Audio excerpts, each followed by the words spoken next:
সবচেয়ে বেশি meter reading এখানেই পাওয়া যাচ্ছে, এই এসিটার নিচে। মানে স্যার ওই পঙ্কজ, খবরদার খবরদার যদি আত্মার নাম নিয়েছো। স্যার এই মিটারটা কোন দিকে ইঙ্গিত করছে? বলছি বাইরে চলো, বাইরে চলো।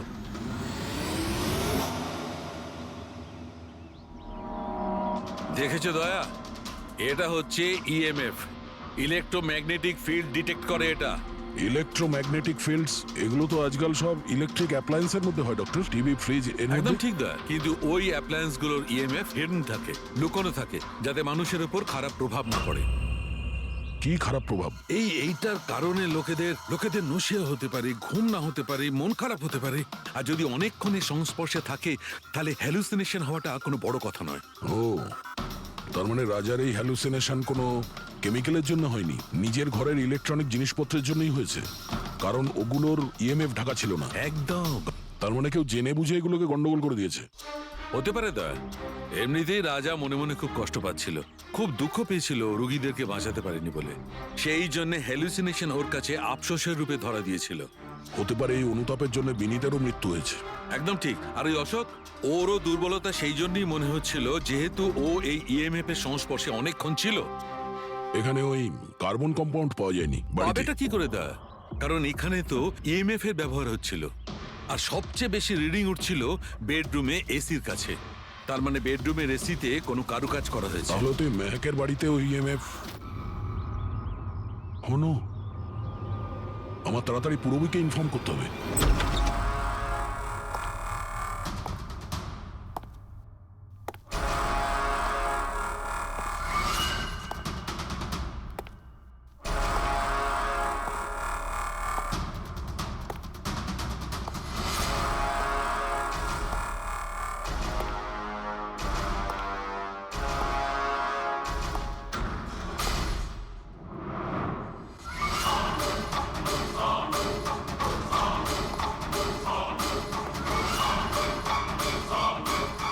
আমাকে একবার মেরে শান্তি হয়নি তোমার? আমাকে আবার মারতে এসেছো?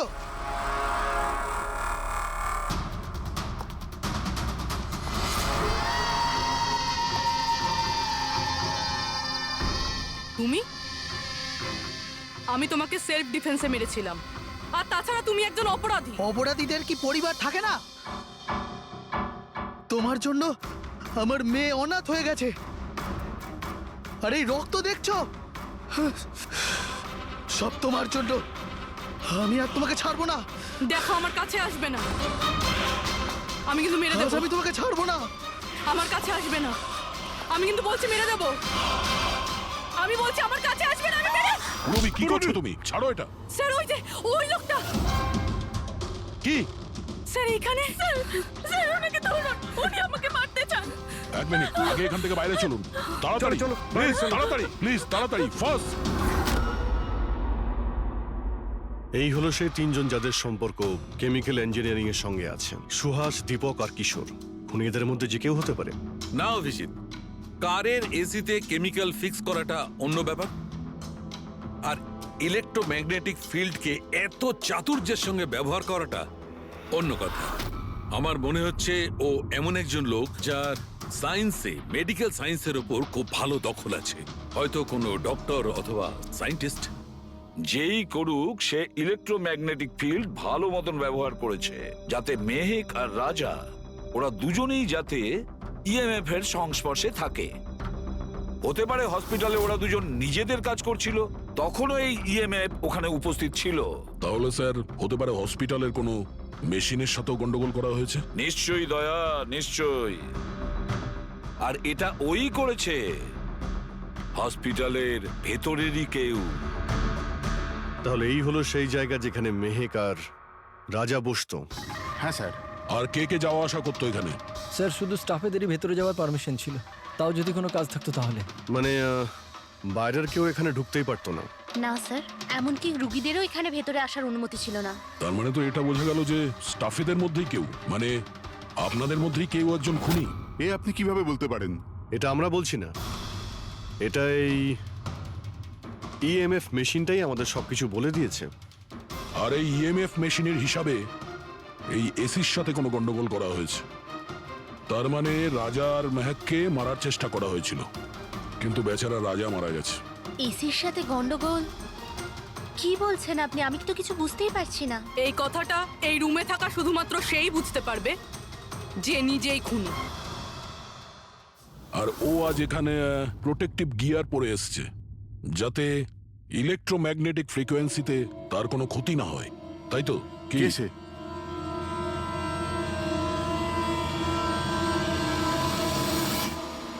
এদিকে এসো।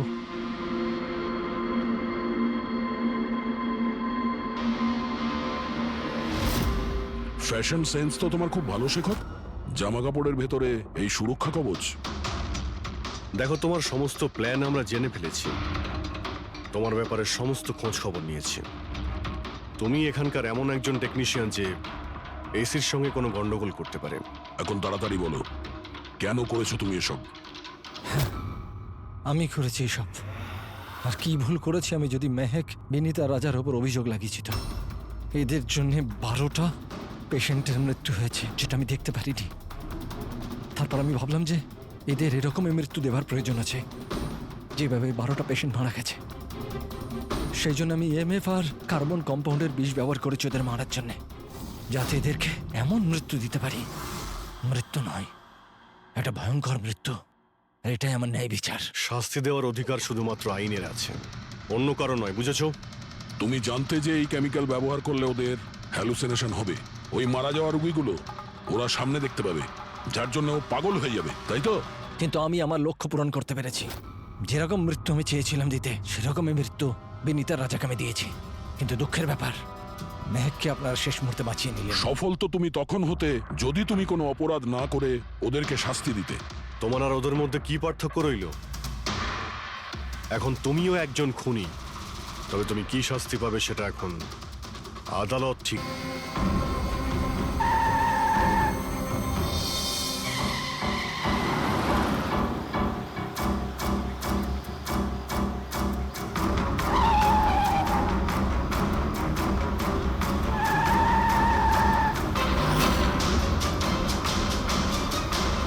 চলন্ত গাড়িতে ঘুমানো ভালো কথা নয়।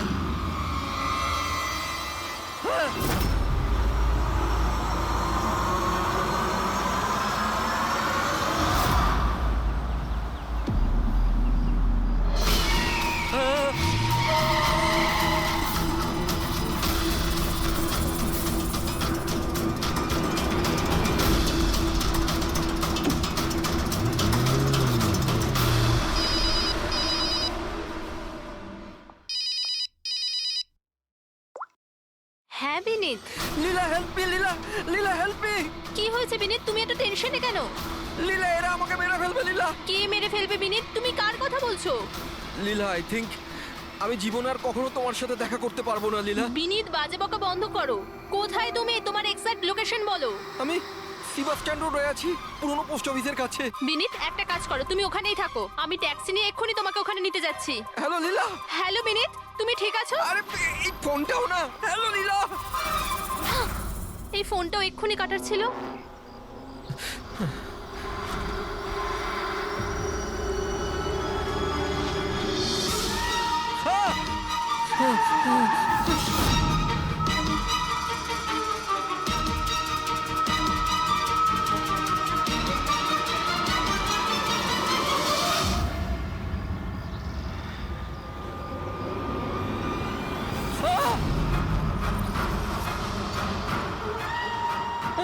হে ভগবান, please help me.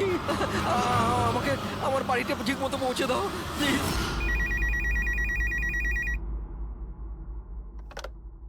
Hello, CID bureau. Hello ma'am. Ma'am please আমাকে হেল্প করুন। ম্যাম, আমার স্বামী এই মুহূর্তে খুব বড় বিপদের মধ্যে আছে। কি স্যার, কি হয়েছেটা কি ওনার? ম্যাম, ওর প্রাণ সংশয় হয়েছে, কেউ ওকে মারতে চায়। ম্যাম প্লিজ ওনাকে বাঁচিয়ে নিন ম্যাম, প্লিজ। উনি কি এখন আপনার সঙ্গেই আছেন? না ম্যাম, ম্যাম এই মুহূর্তে উনি ওনার গাড়িতে আছেন, ওই সাব স্ট্যান্ড রোডের পাশে পুরনো যে পোস্ট অফিস আছে ওখানে। আচ্ছা শুনুন ম্যাম, দেখুন আমাদের দুজন অফিসার ওই এরিয়াতেই আছে। আপনি আপনার গাড়ির ডিটেলসটা বলুন। হোয়াইট ব্যাস্টার আছে আর গাড়ির নাম্বার হলো 2536। ম্যাম ওনাকে আপনি বাঁচিয়ে তো নেবেন ম্যাম। আপনি চিন্তা করবেন না, আপনার হাজবেন্ডের কিচ্ছু হবে না, ওকে? প্রবীর, অভিজিৎকে ফোন করো আর ওকে গাড়ির ডিটেলসটা দিয়ে দাও। ওকে বলো যে ব্যাপারটা আর্জেন্ট।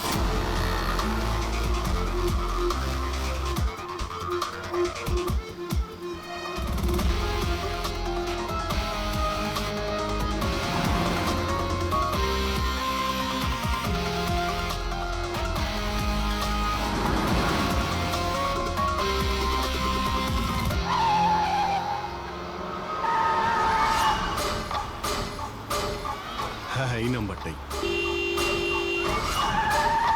ও গাড়ি এইভাবে কেন চালাচ্ছে? এ তো অ্যাক্সিডেন্ট করে দেবে।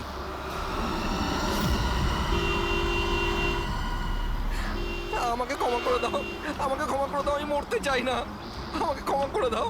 কার সঙ্গে এই কথা বলছে? গাড়িতে তো কেউই নেই। আরে বিনীত, কার সঙ্গে কথা বলছো? গাড়িতে তো কেউ নেই। অন্ধ হয়ে গেছো তোমরা, তোমরা দেখতে পাচ্ছ না এতগুলো লোক আমাকে ডাকছে? করছে কি? আমাকে ক্ষমা করে দাও, আমি মরতে চাই পাগল না। হয়ে গেছে মনে হচ্ছে। মিনিট বিনীত, বিনীত, তোমার অ্যাক্সিডেন্ট হয়ে যাবে, গাড়িটা থামাও বলছি।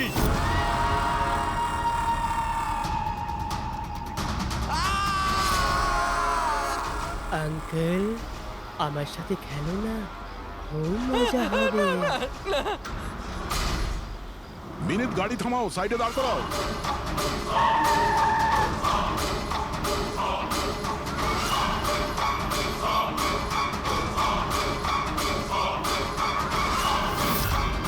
দাঁড়িয়ে যাও। Minute, minute.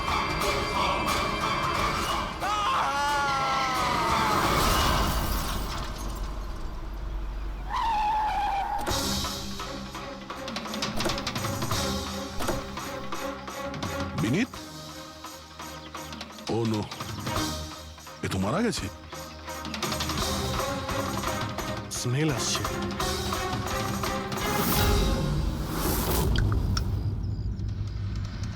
মদ। ড্রিঙ্ক করে গাড়ি চালাচ্ছিল, কিন্তু ও গাড়িতে কথা বলছিল কার সাথে? মদের নেশায় ভুলভাল বকছিল। মদ খেলে তো এটাই হয়, অ্যাক্সিডেন্ট। আপনি তো আমাকে কথা দিয়েছিলেন না যে বিনীতের কিচ্ছু হবে না, তো এটা কি হয়ে গেল? দেখুন ম্যাডাম, যদি ওনার অন্য কোনো দের হাত থেকে প্রাণ সংশয় থাকতো, আমরা ওনাকে নিশ্চয়ই বাঁচাতাম, কিন্তু উনি তো নিজেই মদ খেয়ে গাড়ি চালাচ্ছিলেন। আপনি তো জানেন এটা কতটা ডেঞ্জারাস। না, ওনার প্রাণ ওনার নিজের জন্য যায়নি, বরং তাদের জন্য গেছে যারাও এতদিন ধরে ওকে বিরক্ত করছিল। কারা? সকাল সন্ধে ঘুমিয়ে জেগে সব সময় ওকে বিরক্ত করত। উনি এতটাই চিন্তিত হয়ে গিয়েছিলেন যে উনি নিজের বিজনেসেও পুরোপুরি নজর দিতে পারছিলেন না। কোন লোকের কথা বলছেন আপনি? একটু পরিষ্কার করে বলুন।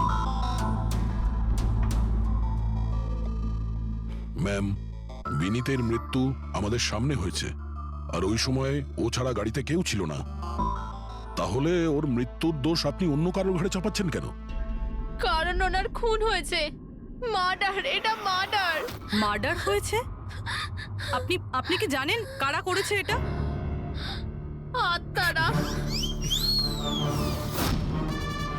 হতে পারে আপনারা ওই আত্মাটাকে দেখতে পাননি, কিন্তু বিনীত ওদের পরিষ্কারভাবে দেখতে পেত। সিআইডিরা আত্মাটাত্মায় বিশ্বাস করে না। আপনিও মানতেন স্যার, যদি আপনি 2 সপ্তাহ আগের ঘটনাটা দেখে থাকতেন। লীলা, ওঠো, ওঠো লীলা, লীলা ওঠো। বিনীত, বিনীত,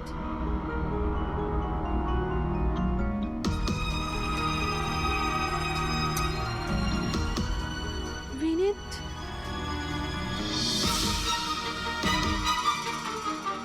বিনীত, কি হয়েছে বিনীত? ওই দেখো, আলমারির ওপরে। কি আছে ওখানে বিনীত? লীলা, আলমারির উপরে কেউ আমাকে দেখছে, আমাকে শুতে দিচ্ছে না। বিনীত, ওখানে কিচ্ছু নেই, কিচ্ছু নেই। তুমি না নিশ্চয়ই কোনো খারাপ স্বপ্ন দেখেছো। চলো, শোবে চলো। আমি কোনো স্বপ্ন দেখিনি, ওই দেখো এখনো দেখছে আমাকে। তুমি কেন দেখতে পাচ্ছ না? বিনীত, ওখানে কিচ্ছু নেই। তোমার শরীর ঠিক নেই বিনীত, চলো তুমি এসে শুয়ে পড়ো, চলো। কিচ্ছু নেই বিনীত, তুমি না খারাপ স্বপ্ন দেখেছো, তার জন্য এরকম হচ্ছে। সরি সরি, আমাকে ক্ষমা করে দাও প্লিজ।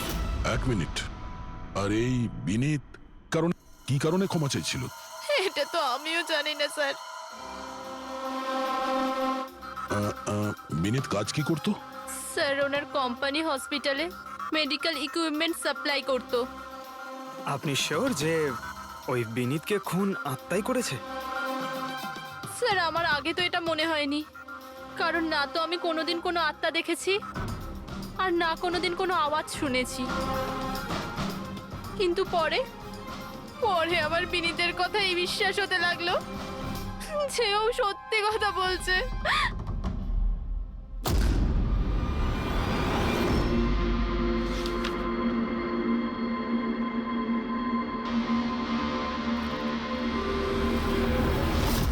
হ্যাঁ বস, এর মৃত্যুর একটাই কারণ চোখে পড়ছে, এর মাথার ওপর লাগা আঘাতটা, যেটা অ্যাক্সিডেন্টের কারণে লেগেছে। ঠিক তো ডক্টর সালুকে? আর কোনো কারণ নেই তো? হ্যাঁ, দয়া, ভিসেরাল স্যাম্পলকে চেক করা এখনো বাকি আছে, কিন্তু প্রাইমা ফেসি তো এটাই বলছে মৃত্যুর কারণ অ্যাক্সিডেন্ট। আর বস, এর রক্তের মধ্যে আমি অ্যালকোহল অনেকটা বেশি মাত্রায় পেয়েছি। ও, আমার মনে হচ্ছে সেই কারণেই ওর হ্যালুসিনেশন শুরু হয় আর ও ধাক্কা মেরে দেয়। তার মানে হলো এটা কোনো খুনের ব্যাপার নয়। আমরা চাইলেই ওদের বডিটা ফেরত দিয়ে দিতে পারি। যদি কোনো ডাউট থাকে সেটা ভিসেরাল স্যাম্পল থেকে জানা যেতে পারে। কি জানি স্যার, আমার কেমন যেন মনে হচ্ছে যে এই কেস অতটা সোজা নয়। কারণ আমরা যখন লীলাকে জিজ্ঞাসা করলাম যে এই বিনীত কার কাছে ক্ষমা চাইছিল, তখন কথাটা এড়িয়ে গেল। আমরাও কি শেষকৃত্যে যাব নাকি? ওখানে আত্মীয়রাও থাকবে, বন্ধুরাও থাকবে, অনেকেই থাকবে। যদি কিছু জানতে পারা যায়। যাও, নিশ্চয়ই যাবে ফিউরালে।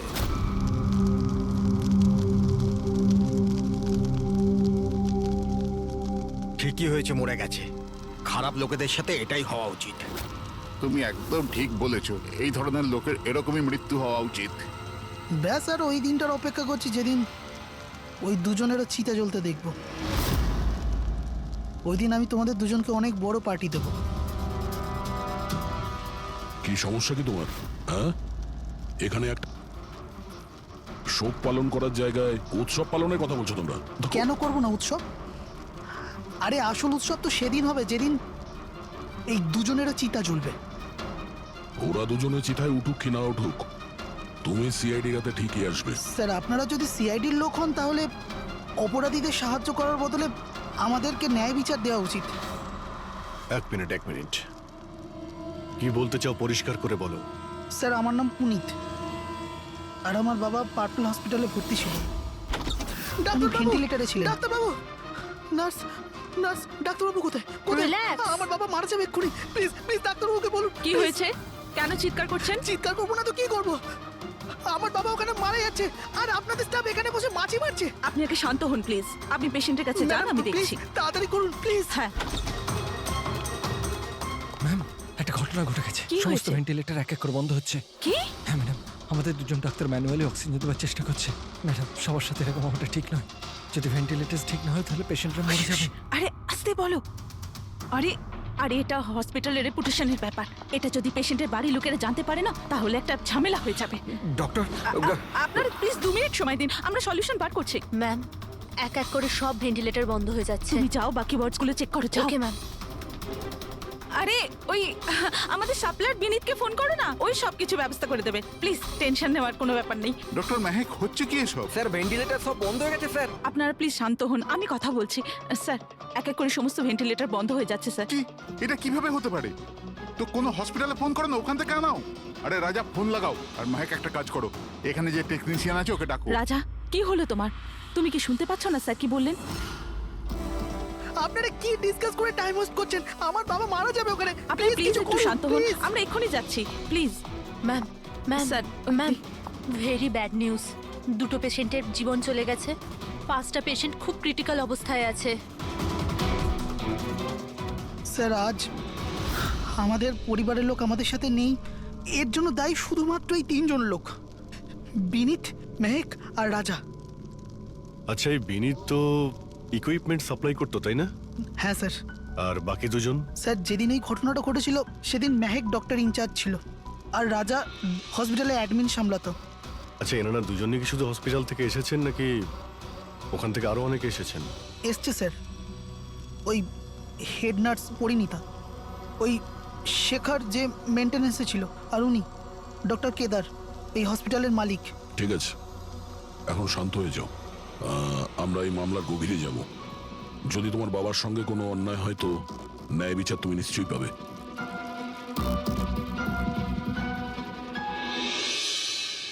এখন বুঝতে পারছি বিনীত ক্ষমা চাইছিল কেন। আমাকে ক্ষমা করে দাও, আমি মরতে চাই না, আমাকে ক্ষমা করে দাও। আর এটাও বুঝতে পারছি যে বিনীতের মৃত্যুতে সবাই এত খুশি কেন। তার মানে বিনীতের মৃত্যুর কারণ যে কেউ হতে পারে। আর বিনীতের পরে খুনির পরের শিকার এই এদের দুজনের মধ্যে কেউ হতে পারে।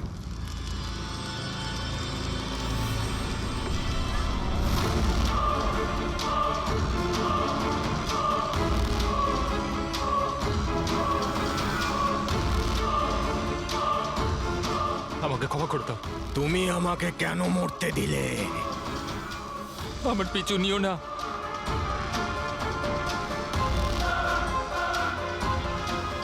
এরা এরা কোথাকার সঙ্গে বলছে? আমার পিছু নিও না। আর সেই কাল্পনিক লোকগুলোর সঙ্গে যার সঙ্গে বিনীত কথা বলছিল। চাইলে তুমি আমাকে বাঁচাতে পারতে, কেন মরতে দিলে আমাকে? এবার তুমিও মরার জন্য তৈরি হয়ে যাও। আর এই মহিলারও একই কেস মনে হচ্ছে। ছাড়, ছাড় আমায়, ছাড় আমায়, আগুনের দিকে টানিস না। আমার কোনো দোষ নেই এতে। ছাড়, ছাড়, ছাড়, এই, ছাড় আমায়, ছাড় এই। আমায়, ছাড়, ছাড়, টানিস না আমায় আগুনের দিকে, ছাড়। আরে কি করছো নাকি? আরে, কি করছো? এদিকে এসো। আরে তুমি কি করছিলে? হ্যাঁ, আমি একটু ডিস্টার্ব আছি, এতে আপনারা কি করবেন? আমার ডিস্টারবেন্সের সাথে আমায় নিজেকেই লড়তে হবে। তুমি এদিকে এসো, একটু দূরে দাঁড়াও, ওই দিকটায় যাও। তাহলে অনেক লোক আছে যারা বিনীতের মৃত্যু সংবাদ শুনে আনন্দিত। হ্যাঁ, হ্যাঁ স্যার। আর এখন ওরা মেহেকার রাজার মৃত্যুর খবর শুনতে চাইছে। রাজা আর মাহাকের ব্যবহারটাও খুব একটা নর্মাল লাগছিল না স্যার, অনেকটা ভয়ে ভয়ে ছিল স্যার, বিনীতের মতো। স্যার, ভিসারের স্যাম্পলের রিপোর্ট চলে এসেছে। গুড। কোনো গন্ডগোল আছে? হ্যাঁ, একজন সাধারণ মানুষের রক্ত যতটা লাল হয়, বিনীতের রক্ত তার থেকে অনেক বেশি লাল ছিল। ও, এখন বুঝতে পারছি যে বিনীত কেন আত্মা দেখতে পেল। কেন স্যার? পুরবী, মানুষের রক্ত যখন সাধারণের থেকে অনেক বেশি লাল হয়, তার মানে এইটা দাঁড়ায় যে ওই মানুষটি অনেক বেশি দীর্ঘ সময় ধরে কার্বন কম্পাউন্ডের সংস্পর্শে ছিল। আর এই কার্বন কম্পাউন্ডের কারণেই ওর হ্যালুসিনেশন হতো ভীষণ ভাবে। তার মানে কেউ জেনে শুনে বিনীতকে ওই কার্বন কম্পাউন্ডের সংস্পর্শে এনেছিল, যার ফলে বিনীতের মানসিক অবস্থা খারাপ হয়ে গেল আর ওর মৃত্যুর কারণও হয়ে গেল। স্যার, এই খুনি এই কার্বন কম্পাউন্ড পেল কোথায়? এই আমাদের আশেপাশেই সব জায়গায় কার্বন কম্পাউন্ড ছড়িয়ে আছে। মডার্ন জীবনে আমরা যতগুলো মেশিনারি ব্যবহার করছি, ওই সবগুলো, প্রায় সবগুলো কার্বন কম্পাউন্ড ছড়ায়। হ্যাঁ, যে কেউ মেশিনের উপর এরকম কারুকার্য করে এটা করতেই পারে। তার মানে বিনীত গাড়িতে বসার আগে এরকম কোনো কেমিক্যালের সংস্পর্শে এসেছিল, যার জন্য ওর এইসব হ্যালুসিনেশন এইসব হচ্ছিল। স্যার ঠিক কথা বস। গাড়িটার এক্সস্ট সিস্টেমটা চেক করতে হবে। গন্ডগোলটা ওখানেই হয়েছে।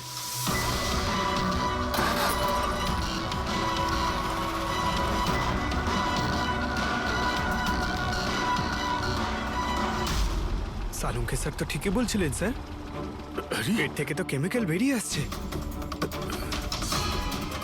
একটা কথা তো তাহলে ঠিক পঙ্কজ, ওই আত্মা টাত্মা বলে কিচ্ছু ছিল না। স্যার, তার মানে এখন খুনির নিশানায় দুজন রয়েছে, রাজা আর মেহেক।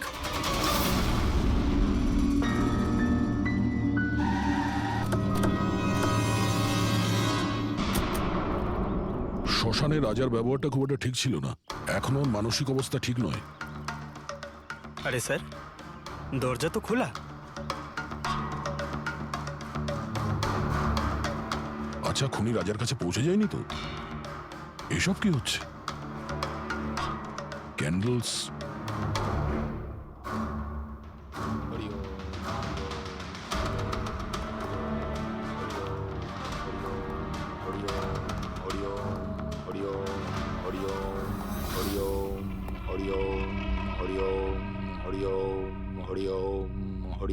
রাজা,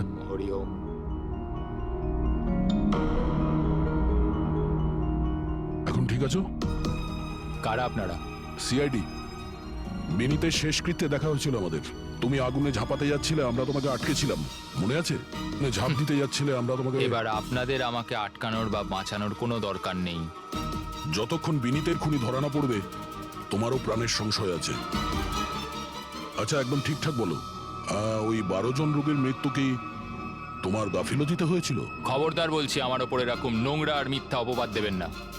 আমি নির্দোষ, আমার জন্য কেউ মরেনি। শান্ত হও, শান্ত হও। রাজাকে অনেক কষ্টে শান্ত করেছি, ওকে ডাকাবেন না। আপনি কে? আমার নাম শ্লোক। আমি রাজাকে এই খারাপ সময় থেকে বার করে আনবার চেষ্টা করছি। ও, তার মানে আপনি সাইকিয়াট্রিস্ট? সাইকিয়াট্রিস্ট নয়, সাইকি, মিডিয়াম। এই জগৎ আর অন্য জগতের সঙ্গে একটা সেতু ভেবে নাও। অন্য জগৎ? অন্য আবার কোন জগৎ? ওই আত্মাদের জগৎ। যদিও আমরাও একটা মাধ্যম, অপরাধ দুনিয়া থেকে নিয়ে জেলের ভেতর গারদের পেছনে পৌঁছানোর পুল। আপনারা আমাকে জেলে পাঠাবার চেষ্টা করছেন কেন? আমি তো রাজাকে আত্মাদের থেকে বাঁচাবার চেষ্টা করছি। রাজাকে আত্মার থেকে নয়, কেমিক্যাল পয়জন থেকে বাঁচানোর দরকার। আর বন্ধ করো তোমার এই ঢং, বুঝেছো? স্যার, ও কোন দিকে ইঙ্গিত করছে? ওই বুড়ো লোকটার দিকে, যে এসির নিচে দাঁড়িয়ে রয়েছে। ও কার কথা বলছে? আমি তো কাউকে দেখতে পাচ্ছি না। আমিও দেখতে পাচ্ছি না। মানুন বা না মানুন, এই ঘরের মধ্যে কোনো শক্তিশালী আত্মা আছে যে রাজার ক্ষতি করতে চাইছে। এক্ষুনি জেনে যাবেন।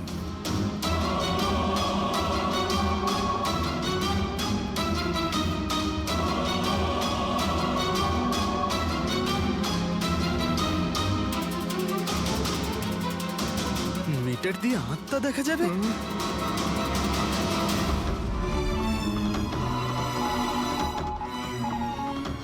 দেখলেন, ওই আত্মাটা এসির পাশেই আছে। আমার ইএমএফ মেশিন মিথ্যে বলবে না।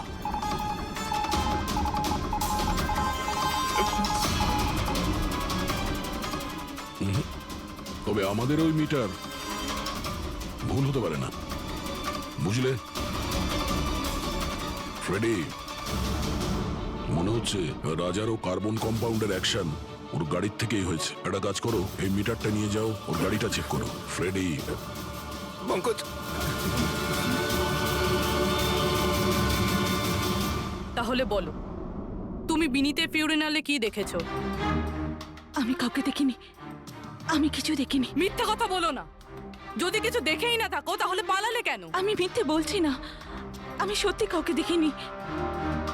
আচ্ছা, হাসপাতালে যে 12 জন মারা গিয়েছিল সেটা কি তোমার গাফিলতির জন্যই হয়েছিল? আমার গাফিলতিতে? দেখুন, আমার দ্বারা যতটা সম্ভব আমি সব চেষ্টা করেছি। আমি ডাক্তার কেদারের সঙ্গে কথা বলেছিলাম, কিন্তু উনি তো কোনো অ্যাকশনই নিলেন না। তাহলে আমি আর কি করতে পারি? আচ্ছা, তার মানে হলো এটা ডক্টর কেদারের ভুল। ওনার থেকেও তো বেশি দোষ ছিল ওই রাজা। ওর একবার দেখা উচিত ছিল যে ভেন্টিলেটরস গুলো কাজ করছে কি না, ওগুলো সময় মতো সার্ভিসিং হচ্ছে কি না। তাহলে কি দোষী রাজা?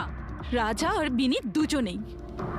বিনীতেরও ভেন্টিলেটর সাপ্লাই করার আগে দেখে নেওয়া উচিত ছিল যে ওগুলো ঠিকঠাক কাজ করছে কি না। কতগুলো জীবন নির্ভর করছিল ওই ভেন্টিলেটরস গুলোর উপরে। মনে হচ্ছে রাজা আর বিনীতের জন্য তোমার মনে অনেক রাগ আছে। বিনীতের মৃত্যুতে নিশ্চয়ই খুশি হয়েছো তুমি? এটা কি বলছেন আপনি? একদমই না। আমি একজন ডক্টর, আর আমার কাজ হলো একজন পেশেন্টের জীবন বাঁচানো। কারণ মৃত্যুতে আমি কি করে খুশি হব?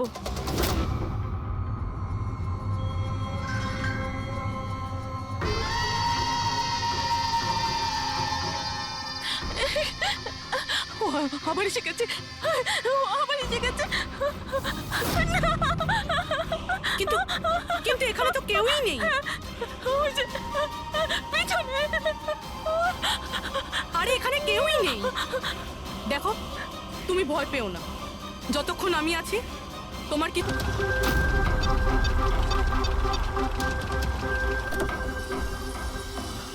গাড়ির এসিতে তো কার্বন কম্পাউন্ড নেই। বাড়ির ভেতরে গিয়ে দেখা যাক, চল।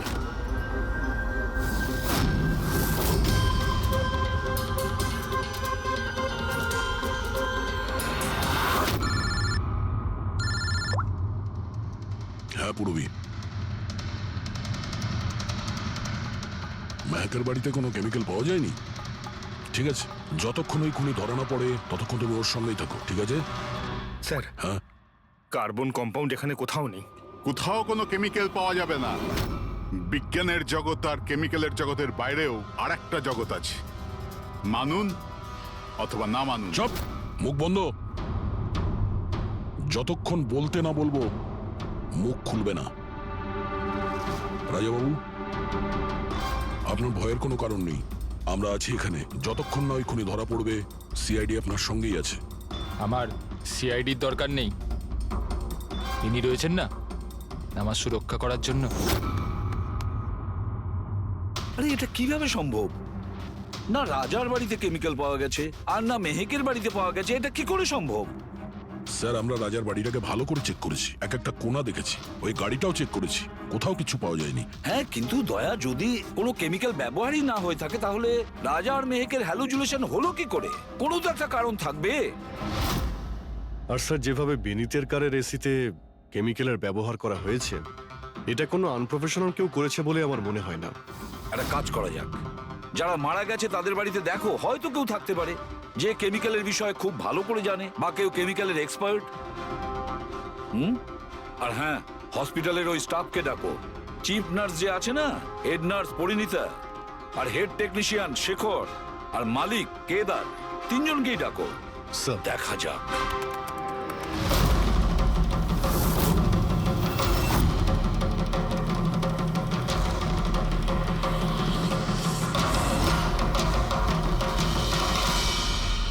তোমার নাম শেখর, তাই তো? Yes sir. হসপিটালের হেড মেকানিক, মেইন টেকনিশিয়ান। তার মানে হসপিটালে যদি কোনো মেশিনে প্রবলেম হলে সবার প্রথমে তোমার কাছে খবর আসে। হ্যাঁ স্যার, ঠিক। তাহলে হসপিটালের ভেন্টিলেটর খারাপ ছিল সেটা তুমি জানতে না? স্যার, প্রথম থেকেই জানতাম। তাহলে কেন কিছু করনি? কাউকে কিছু বলনি কেন? হ্যাঁ স্যার, এতে আমার কোনো দোষ নেই। তাহলে কার ভুল ছিল? স্যার, আমি প্রথমেই মেহেককে ভেন্টিলেটরের ব্যাপারে বলেছিলাম যে ভেন্টিলেটরসে প্রবলেম আছে আর যে কোনো সময় খারাপ হতে পারে। এটা তুমি ভেন্টিলেটর বন্ধ হওয়ার আগেই জানিয়েছিলে? ইয়েস স্যার, এক সপ্তাহ আগে। ম্যাম, আমি আপনাকে একটা নোটিশ পাঠিয়েছিলাম, ওয়ার্ডের ভেন্টিলেটরগুলো ঠিকমতো কাজ করছে না। ও, আমি তোমার চিঠিটা পড়েছি শেখর, তুমি টেনশন নিও না, আমি কিছু একটা করছি। কিন্তু ম্যাম, ব্যাপারটা খুব আর্জেন্ট। হ্যাঁ হ্যাঁ, আমি জানি। ডক্টর মেহেক, ইয়েস ম্যাম আপনাকে অ্যাকাউন্টস ডিপার্টমেন্টে এক্ষুনি ডেকেছে। ও হ্যাঁ, আসছি। ডোন্ট ওয়ারি শেখর, আমি নিশ্চয়ই কিছু ব্যবস্থা নেব, পাক্কা। কিন্তু স্যার, উনি আমার কথাটা সিরিয়াসলি নিলেন না। হ্যাঁ, মেহেক ভেন্টিলেটরস খারাপ হওয়ার সময় পেশেন্টদের বাঁচানোর খুব চেষ্টা করেছিল, কিন্তু রাজা স্যার এত ঘাবড়ে গেলেন যে কিছু করতেই পারলেন না। শেখর বাবু, তুমি কতটা সত্যি বলছো আর কতটা মিথ্যে সেটা তো আমরা জেনেই নেব। স্যার, মেহেকের কোনো ভুল ছিল না, ও ভেন্টিলেটর খারাপ হওয়ার কথা আমাকে প্রথমেই বলে দিয়েছিল। তারপর আপনি কি করলেন? স্যার, আমি হসপিটালের অ্যাডমিন হেডকে বলে দিয়েছিলাম, রাজাকে, কারণ হসপিটালের যতগুলো মেশিন আছে সেগুলো দেখাশোনার দায়িত্ব অ্যাডমিন হেডেরই। তাহলে এই সমস্ত কিছু আপনি রাজাকে বললেন আর আপনার দায়িত্ব শেষ হয়ে গেল। আপনি তো এই হসপিটালের মালিক, তাই না? তাহলে এভাবে দায়িত্ব শেষ হয়ে যায় কি করে আপনার? স্যার, আমি আমার দায়িত্ব পালন করেছি, সেই জন্য তো আমি নিজে গিয়েছিলাম রাজার কেবিনে। রাজা। হ্যাঁ স্যার। এসব কি করছো? আরে এগুলো দরকারি নয়, এতগুলো রোগীর শ্বাস প্রশ্বাস ভেন্টিলেটরের সাহায্যেই চলছে, আর তুমি এখানে বসে আছো। আরে কিছু করো। হ্যাঁ স্যার, আমি এক্ষুনি সাপ্লাইয়ের সাথে কথা বলে ভেন্টিলেটর চেঞ্জ করে দিচ্ছি। প্লিজ প্লিজ তাড়াতাড়ি করো। স্যার আমি বুঝতে পারছি না যে ও ভেন্টিলেটর কেন পাল্টালো না।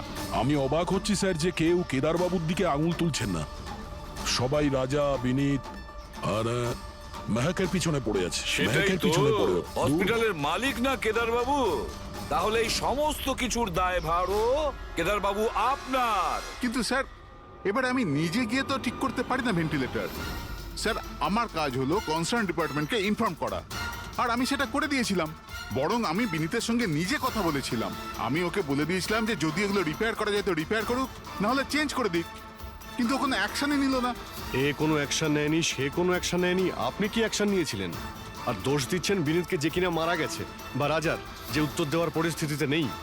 স্যার যেটা সত্যি ছিল ওটা আমি আপনাদের বলে দিলাম, সেটা এবার মানবেন কি মানবেন না স্যার আপনাদের ব্যাপার। পরিণীতা স্যার।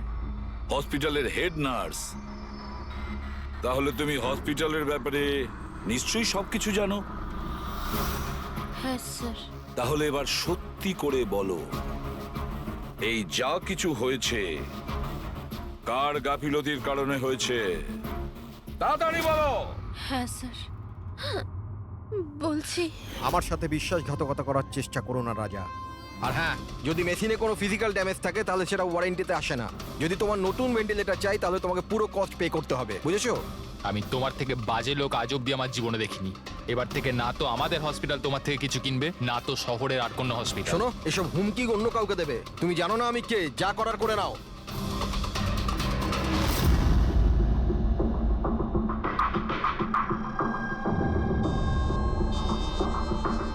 এই যা কিছুই হয়েছে এই রাজা আর বিনীতের ঝগড়ার কারণেই হয়েছে। দুজনের ঝগড়াতে স্যার এতগুলো লোকের প্রাণ চলে গেল। তবে নতুন ভেন্টিলেটরের ব্যবস্থা রাজার করা উচিত ছিল। স্যার এই রোগীদের পরিবারের মধ্যে 3 জন এমন আছে যারা কেমিক্যাল ইঞ্জিনিয়ারিং করেছে। আচ্ছা 3 জন? তাহলে ওদের ঠিকুজি কুষ্টি বের করো, দেখি কি আছে।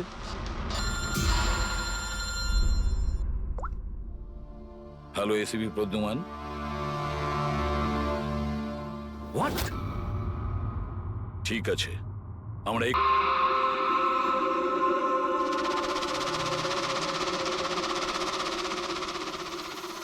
দয়া, এর মৃত্যু তো মাথায় চোট লাগার কারণেই হয়েছে। মনে হচ্ছে ছাদ থেকে লাফ দিয়েছে। হতে পারে হ্যালুসিনেশন এত জোরে হয়ে গেছে যে ঘাবড়ে গিয়ে রাজা উপর থেকে ঝাঁপ মেরে দিয়েছে। আর তুমি খেয়াল রাখছিলে না এর? এই খেয়াল রেখেছো তুমি? হ্যাঁ স্যার রাজা তো একদম শান্ত হয়ে শুয়ে পড়েছিল। আমি কি করে জানবো যে হঠাৎ করে উঠে পড়বে আর আত্মহত্যা করে ফেলবে? যখন এটা হয়েছিল তুমি কোথায় ছিলে? হ্যাঁ স্যার আমি অন্য ঘরে শুয়েছিলাম। তখনই আমি রাজার জোরে জোরে চিৎকার শুনলাম। আমি এই আত্মাদের সহ্য করতে পারছি না, আমার নিস্তার চাই, মুক্তি চাই। আর যতক্ষণ আমি ওর কাছে পৌঁছবো ততক্ষণ ও ছাদ থেকে পড়ে গেছে। বাহ, কি অদ্ভুত ব্যাপার। রাজাকে একলা রেখে তুমি নাকে তেল দিয়ে ঘুমোচ্ছিলে? হ্যাঁ আমি তো মনস্থির করেই ছিলাম ঘুমোবো না। কে জানে কিভাবে ঘুমিয়ে পড়লাম। নিশ্চয়ই আমাকে ওই আত্মাগুলোই ঘুম পাড়িয়ে দিয়েছিল। আপনি আপনি এটা দেখুন স্যার, মিটারের রিডিং কত বেড়ে গেছে। আমারও কিন্তু একটু ক্লান্তি ভাব লাগছে স্যার। আর দ্বিতীয়বার যদি আমাকে এই মিটার দেখিয়ে দিস না তাহলে মনে রাখিস। দয়া 1 মিনিট ভাই, একটু মিটারটা দেখি। এই নিন। এই মিটারটা আমি রাখছি। হ্যাঁ, আমি ফেরত দিয়ে দেবো পরে। ঠিক আছে স্যার, কিন্তু দিয়ে দেবেন। হ্যাঁ দিয়ে দেবো দিয়ে দেবো। বরং এখন তুমি বাড়ি গিয়ে একটু আরাম করো। ক্লান্ত হয়ে গেছে, একটু দুর্বলও লাগছে। হ্যাঁ হ্যাঁ স্যার। ঠিক মতো ঘুমও হয়নি। যাও যাও আরাম করো। এটা কি ডক্টর সালুকে? ওকে যেতে দিলেন আর এই মিটারটা রেখে দিলেন? দয়া, এই যে মিটারটা না, এটা খুব কাজের জিনিস।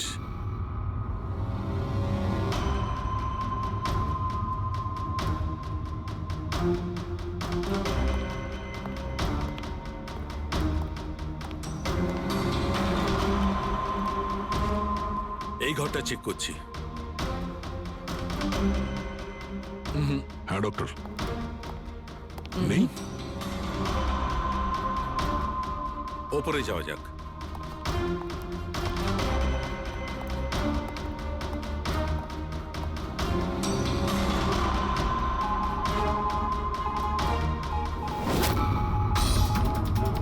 আরে সালুঙ্কে স্যার সাবধানে, এই নিডলটা তো একেবারে জঙ্গলি ঘোড়ার মতো দৌড়চ্ছে। মাই গড, আমরা এখানে এইভাবে দাঁড়িয়ে থাকতে পারি না দয়া, আমাদের প্রোটেক্টিভ পোশাক পরতে হবে। প্রোটেক্টিভ গিয়ার্স ওটা কি কারণে ডক্টর? আরে দয়া, আমাদের সুরক্ষার জন্য।